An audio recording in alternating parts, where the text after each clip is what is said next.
Hello, crypto boys and ghouls, and welcome back to the channel, Tales from the Cryptmancer, where we feature content on play-to-earn games on the blockchain, such as Splinterlands. In today's video, I want to play a clip from our recent Splinterlands TV stream, where we talk about another reason why it pays to own land in Splinterlands, and it may not be something you're aware of, and I wanted to share it with the audience here today.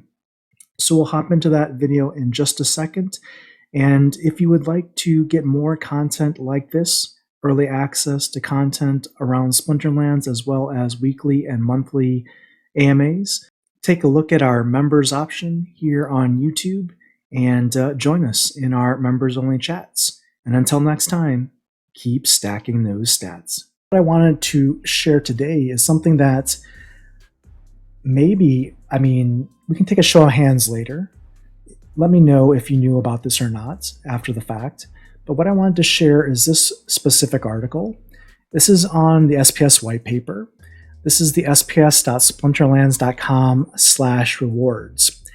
And did you know that once land is released, there's going to be a reward pool for land?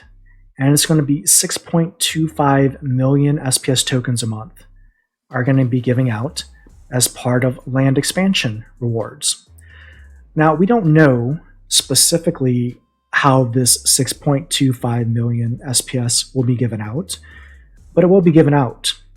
And it probably makes sense that the 6.25 million SPS per month is given to landholders, those that own land, that are crafting items, that are providing workers on land, and have buildings upgraded on land. Now, I will say, just for our talking purposes here today, since we don't know how this 6.25 million will be disseminated, let's just say it's a flat, peanut butter type activity where everyone gets the same amount of SPS per month. If you own a plot of land, for every plot of land you own. Now, granted, I know that's not how it's going to work. Let's just assume that for now, just for conservative estimates. So before we calculate that, let's also look at here the SPS validator node rewards, right? Everyone's hyped about SPS validator nodes, and you should be. But remember, the SPS validator nodes for validator license node holders is actually 3.375 million.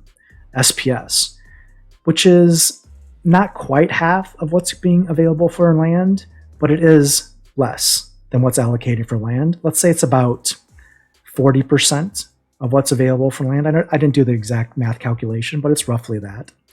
So landowners are going to get almost double the SPS versus node holders. Now remember, there's a lot less node holders than there are plots of land, so keep that in mind. But I'm going to bring out my calculator here. You're not going to be able to see the calculator necessarily, but I'm going to share the numbers with you.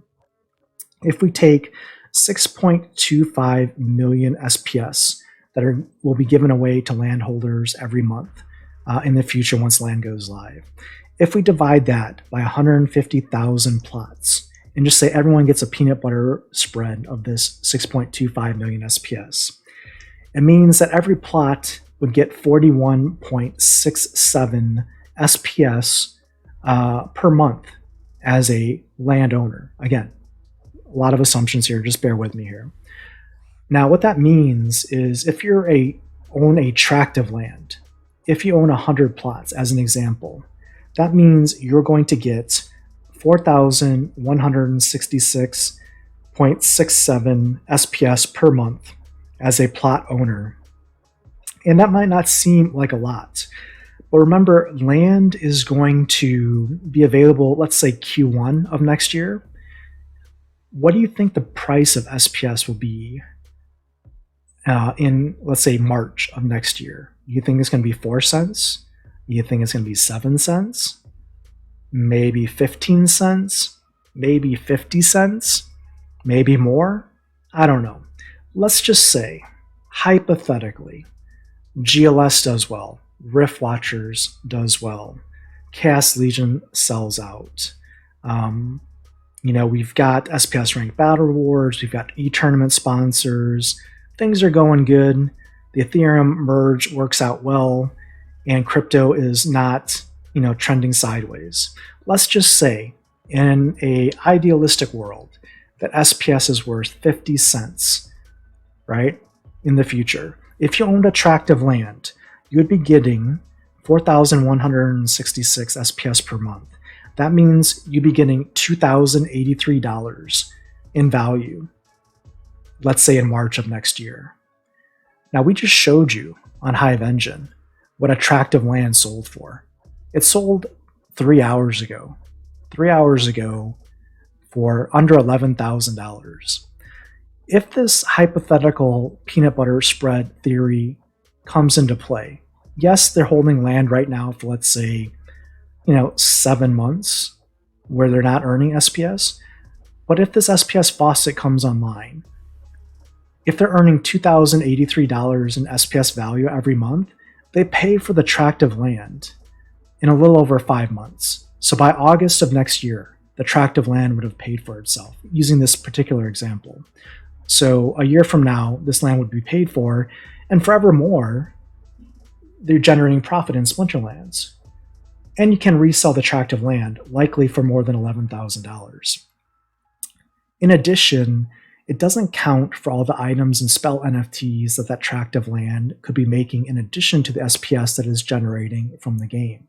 This is something I don't think a lot of people realize, that there's an intrinsic value of land outside of just the NFTs that you can craft and sell. There's SPS rewards here, and it's a sizable reward pool. It is almost the same size as staking rewards. It is almost the same size as LP rewards, and it's almost the same size as ranked battle rewards. So one, do not sleep on this. This is tremendous value for land, in addition to what we already talked about yesterday. And I don't want to spread FOMO, honestly, because I want to buy more land. I don't want the price of land to go up.